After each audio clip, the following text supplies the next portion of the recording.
It was a wild week of college football, and Michigan has a new quarterback. We are back and doing it on The Drip.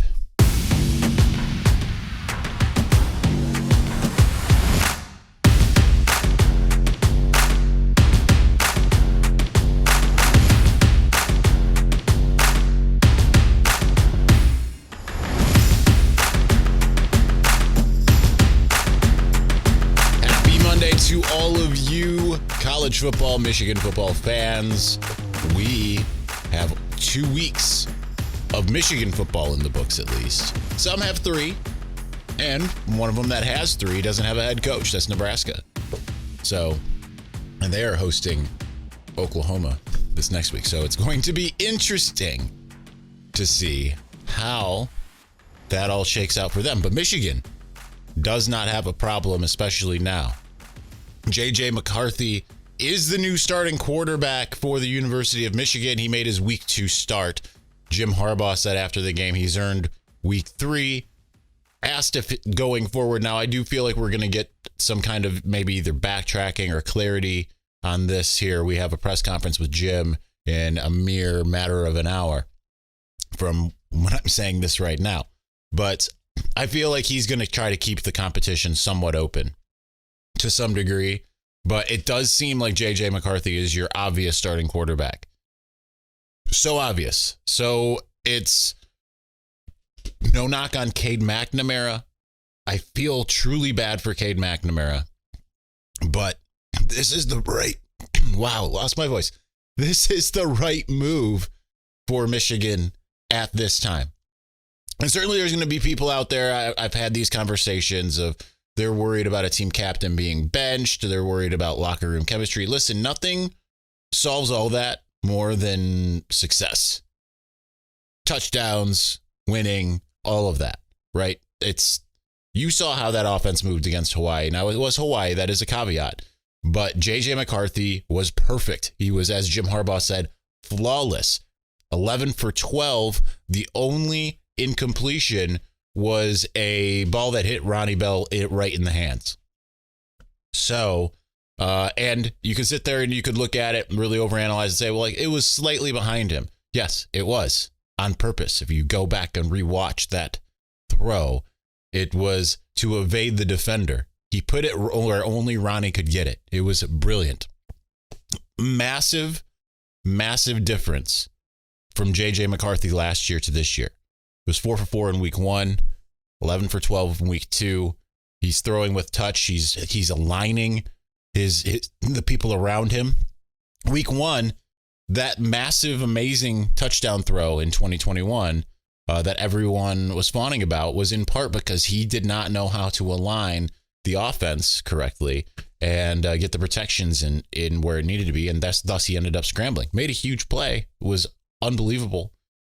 But that was because he didn't understand what he was looking at yet. He didn't know how to get everything kind of worked out pre-snap. Now you're seeing a guy who has the full confidence to be able to do it. And it looked amazing. It looked absolutely incredible. And so now he has those things in his toolkit that Cade McNamara had that kind of put him above. Because the one thing about Cade was pre-snap, ability to set the protections. Those are very important things that get very underrated when people talk about quarterbacks. That's half the battle. I know a lot of you look at it and say, I want, the guy that's throwing and all of that stuff. Actually getting a completion and doing all of that is just, that's half the battle. The other half is pre-snap as well as just recognition. Now, I don't think that Cade McNamara has done a particularly great job this year with any of it. Unfortunately, it feels like when he got into the competition, whereas a couple years ago, he came in and he battled and fought his way to earn a starting role against Joe Milton down the stretch of 2020. This time he seems a little bit shell-shocked. And I feel legitimately bad for him. I know there's people out there, and I'm a very quick to apologize person, by the way. I am very admit when I'm wrong. And I was wrong because I thought that Cade McNamara was going to end up keeping the job. I thought he was going to look a lot better than he did. I'm not going to apologize for camp intel that we got. I wasn't the only one out there saying the things that I had heard. I mean, Big Ten Network was out there. Other outlets were out there saying the same exact thing that I was saying. It didn't translate into games, right? It's been a weird week or at least Sunday was really bizarre with a lot of Michigan fans coming at me, demanding apologies for things like me putting Ohio State in my power rankings for literally 1 week because they beat a top 5 team. And I acknowledged at that time, listen, they're probably going to go right back down to 2 relatively quickly. But for this week, got to put them there in the power rankings. And a lot of people are upset because I said that Cade McNamara was probably going to be the starter still, and that JJ McCarthy would still come in quite a bit, but it was going to be McNamara's job to lose. Listen, things change. There's a reason why they play the games. There's a reason why we have a poll that changes on a week-to-week basis. Because if we sat there and said in the preseason, this is what every team is, there would be no reason to play the games, right? Things happen. Things change. We saw that in a wild weekend of college football. It was an insane weekend. And the great part of this all is that Michigan had a steady hand in what was otherwise a wild weekend. Now, it would have been about as big of a debacle as 2007 if Michigan would have lost to Hawaii. Obviously, no danger of it. It was 21-0 before you could even think about it. That game really, as Anthony Tree showed me on the Locked On Wolverines podcast, he's Pro Football Focus's lead college football analyst. He told me that this Michigan could score 100 if they wanted to on Hawaii with ease. And they could have. If they would have put JJ McCarthy out there the entire game, it would have been with ease. But obviously, not how they wanted to do it. Compassionate Jim Harbaugh shows up and says, you know what, we're gonna go ahead and put our reserves in. We're not going to try to score at every play. We got that out of the way really early. But JJ looked incredible. Those deep field throws were just pinpoint precise. Unbelievable. Roman Wilson and Roman Wilson and Donovan Edwards, just some of those throws that they reeled in.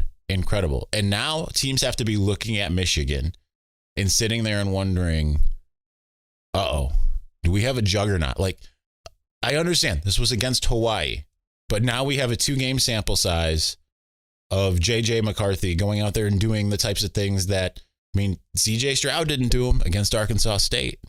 And we saw JJ do some of the similar things against Colorado State. Again, I know competition is different. We'll get a better idea in the coming weeks, right? Unfortunately, as far as trying to make that comparison and trying to figure out who stands where, Ohio State is going to have a much tougher road, even though Wisconsin just lost to Washington State. I mean, they've got Wisconsin in 2 weeks.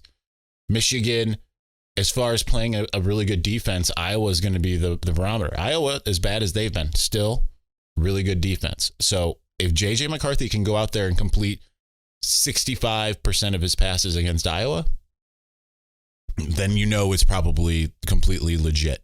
That if he goes out there and plays the same way, but I mean, the fact of the matter is, it's hard against no matter who to complete 11 of 12.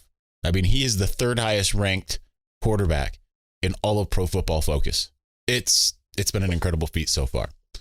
All right, so I also want to discuss the Cade McNamara of it all because, you know, he was booed on the sidelines. I saw people on Twitter saying that never happened. I'm sorry, it did happen. I was there. It happened. I mean, I'm not the only one acknowledging that. He was booed when he was out there at one point. I understand, Michigan fans, you're excited about JJ McCarthy. You want more McCarthy. When he was out there, there was also, we want JJ chance.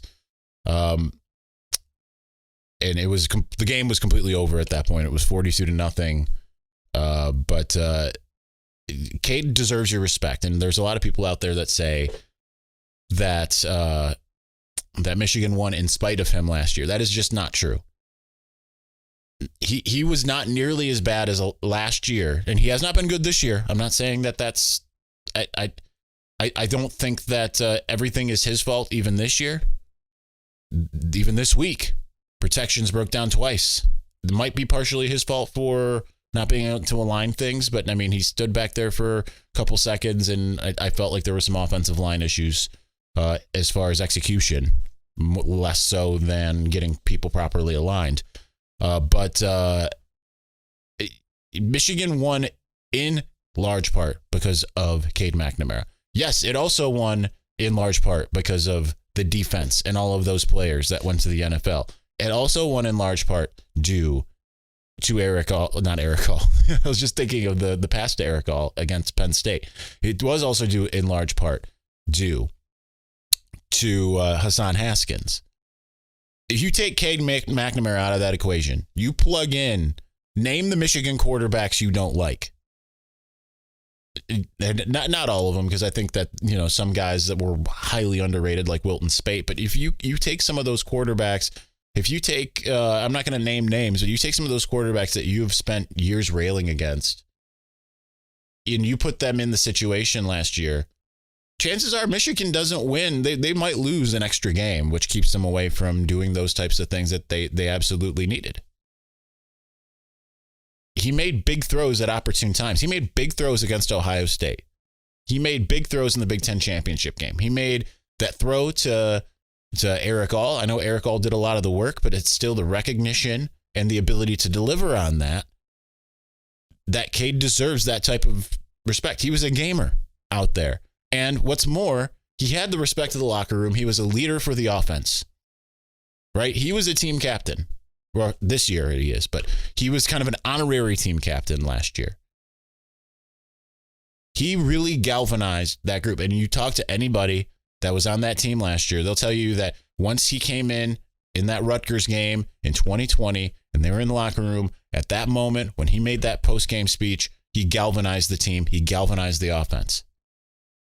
Without Cade McNamara, you don't have a lot of those things you're celebrating that you want to say that are strictly because of Aiden Hutchinson or strictly because of Hassan Haskins. It's just not true. Any Michigan player currently on that team will tell you we would not be able to do what we were able to do if it was not for Cade McNamara. With that said, you should applaud him. You should feel excited about the potential of JJ, but that doesn't mean you should be celebrating Cade McNamara's demise. And it's been really weird to see on Twitter and on some message boards and things of that nature of people who it's unbelievable that you are just wishing so much anger towards a Michigan quarterback. But nonetheless, I do think that Michigan is in really good hands with JJ McCarthy. I think it is very exciting. I think he has taken a big step forward. And as Jim Harbaugh said, that only really started 2.5 weeks or so ago. Like when suddenly like that flip just switched. So that is, it's honestly, it's perfect. This is exactly what Michigan needs.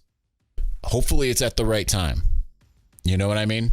It's still a long season. There's 10 regular season games left. So hopefully it's at the right time. We'll find out. Anyhow, that's going to do it for Monday's version of The Drip. We only had one episode last week. The plan is to have at least 2 more this week, but we will see. This is going to be a more sporadic thing. I'm not putting the pressure on myself to do it every day, especially because we do have the Locked On Wolverines podcast. But as far as this channel is concerned, like, subscribe, all of the things. We will be back when we are.